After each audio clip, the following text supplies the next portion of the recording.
Hey everyone, I'm Mr. Twery. Let's get to it. There's a famous saying that says that love makes the world go round.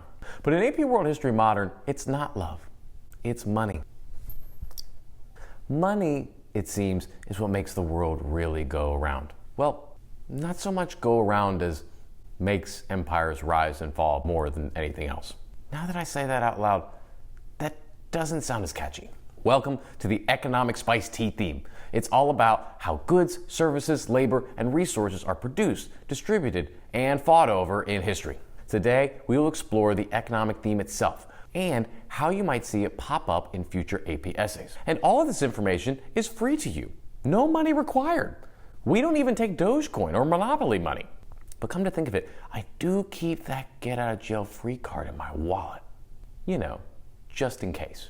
Imagine you've saved up your entire allowance for the new sneaker drop, only to find out it's sold out. That sense of scarcity and not having enough money or shoes, that's economics. It's not just prices going up, and by golly, they are. It's how people produce, distribute, and consume everything, from shoes hundreds of years ago to smartphones today.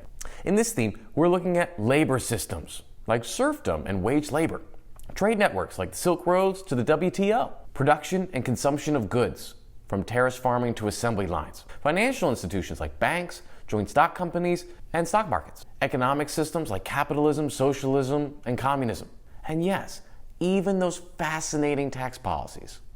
Nothing livens up a party like bringing up tax law. That will get everybody chatting. Remember, in our color coding system, economics is blue, like the Indian Ocean trade routes that stitch together Asia, Africa, and Europe like an economic quilt.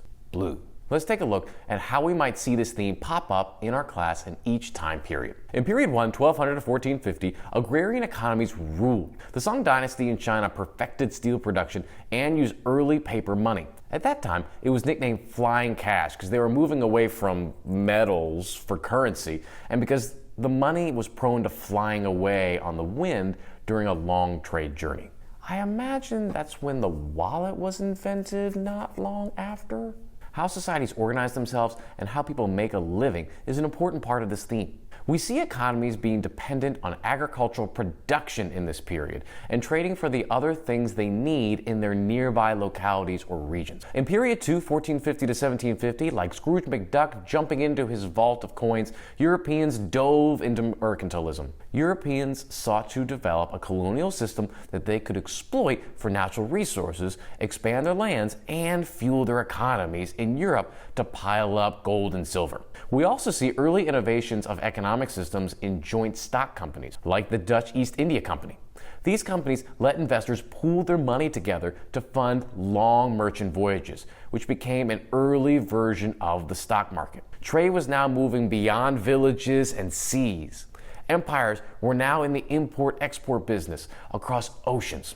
In period 3, 1750 to 1900, we cue up the Industrial Revolution, when factories turned human muscle into machine muscle. Coal-fired steam engines powered textile mills, creating a wage labor system where people swapped long 12-hour workdays for a paycheck.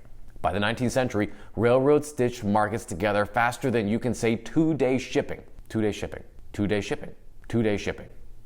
While agrarian society still existed and agriculture was important, we start to see economies diversifying more and commerce accelerating rapidly. In period 4, 1900 to the present, we finish up in the 20th century. America overcame the Great Depression and in the same century created credit cards. Today, container ships move over 90% of the world's goods, and you can buy anything from avocado toast to zero-calorie soda with one click, swipe, or tap.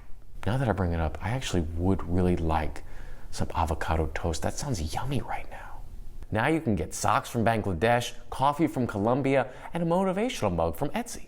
In this period, trade is now globalized, and goods and services are accessible from a global marketplace, not just a local or regional one. Let's switch gears and look at how we can see the economics theme in an AP-style prompt. Evaluate the extent to which innovations in production and trade networks contributed to more global economic integration in the period 1450 to 1900. That is a big question. Don't panic.